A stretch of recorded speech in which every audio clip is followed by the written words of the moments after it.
Deadheading. Which plants benefit the most? When should you stop? And is it pure laziness or an act of generosity towards nature to leave your clippings where they lie? I'm going to answer all those burning questions, so let's get into it. So when you deadhead your plants, you're essentially just cutting off those spent flowers so that the plant can use its energy to create new flowers instead of going to seed, right? It's like stimulating new growth, because ultimately all a plant wants to do is go to seed so it can reproduce itself and finish its life cycle. So when you cut it and you interrupt that process, you're kind of tricking it to send up new flowers and try again. Now, this may be oversimplifying things a little bit, but let's keep things simple. There are three main flowering categories, and you'll want to keep these in mind when you're deadheading your plants. So we have cut and come again, medium producers, and one-hit wonders. Cut and come again flowers, these are usually annuals, which will continue to send up new flowers the more you cut them. So these are really great for cut gardens, or if you just want continuous blooms throughout the season. Some examples of these are zinnias, marigolds, the pompous plume, celosia, cosmos, dahlias, scabiosa, straw flowers. There's a lot of them. And when you cut these, you want to make sure that you're making deep cuts. Don't be afraid, especially if you're growing them for a cut flower garden, because you want those long stems. So go deep and cut right above a leaf node. And what this will do is it'll encourage branching. So you'll get multiple stems from that cut, which means more flowers. On to medium producers. These are going to be treated a lot like your cut and come agains. You want to cut right above a leaf node.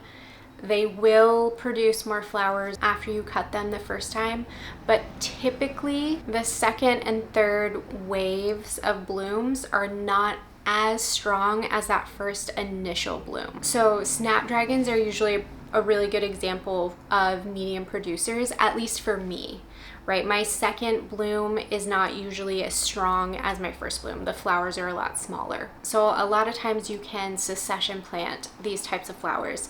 That way you have continuous blooms throughout the season. And finally, the one-hit wonders. Pretty self-explanatory. These babies are gonna bloom once, and that's it. That's all you have for the season. So stock, single stem sunflowers, Bombay celosia, this, which I don't know how to pronounce, and I sound like a fool every time I try, so I'm not gonna embarrass myself. Burpilium, Blerium, Bumpleri. Well, I didn't want to embarrass myself, but here we are. Buplurum. Buplurum. Never once have I said it that way, just for the record. So one-hit wonders are another flowering category that you can succession plant if you want those blooms to last throughout the season. So maybe you plant stock or sunflowers, and then 4 weeks later you plant more. Once those flowers are starting to fade, you have a whole other group of them that are starting to bloom. So you have kind of an idea about how these different categories work. Some plants I choose not to deadhead. My foxglove, hollyhocks, columbine, forget-me-nots, I just kind of let them live out their life cycles and self-seed. Same with my larkspur. That is a medium producer that does self-seed. So after a while I do stop deadheading and just let it go to seed. And that's just personally what I like to do. So what do you do with your dead flower clippings? Personally, I like to leave piles everywhere I go. Is it laziness? I mean, I don't like to think of it as lazy. I like to think of it as short on time. No patience for the bullshit. I'm juggling a lot of things all the time. At some point, one of those things needs to drop. Sooner or later, it has to drop. And those are my flower heads. This does actually serve a purpose as well. So when I cut flowers for arrangements, I'm always finding little spider guys and insects hiding inside the petals. And just like I don't want to bring them into the house after I cut them, I also don't want to throw them away.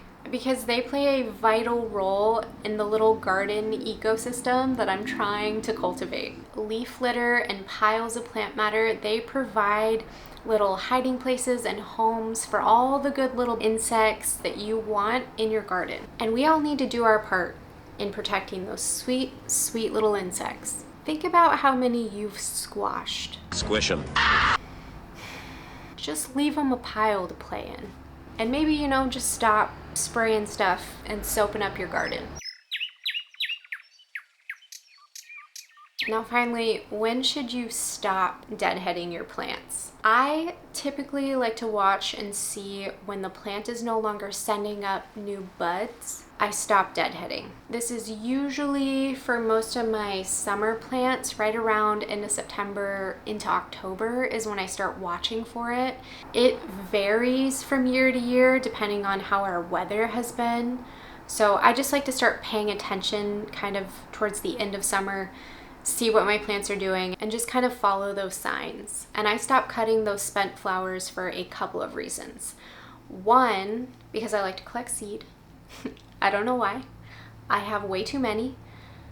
It's a sickness and a problem, but I continue to do it. And two, because I like to leave those dead seed pods, those flower heads and the stems and everything in my garden. Because I do think that it adds some like ornamental structural prettiness throughout the winter, and it also provides seeds and nesting material for a bunch of different animals. It provides shelter for insects that I want to keep in my garden for next year, and for the annoying ones. I mean, honestly, there are some pesky bugs that like to hibernate in your garden over the winter, but you know what? If you don't have the bad bugs, you don't have food for all the good bugs. So are they actually bad? Just annoying. I won't convince a lot of you, but I just try and be mindful that there are like other living creatures and entities in my garden, and I don't want to destroy them. So I think that's pretty much it. I hope that I covered a lot of information and addressed questions that you might have, but if I didn't, please let me know in the comments down below. I would love to talk to you more about anything that I've gone over. Please subscribe to my channel. I would be so grateful to have you here, and we can just like talk about plants all the time. What could be better?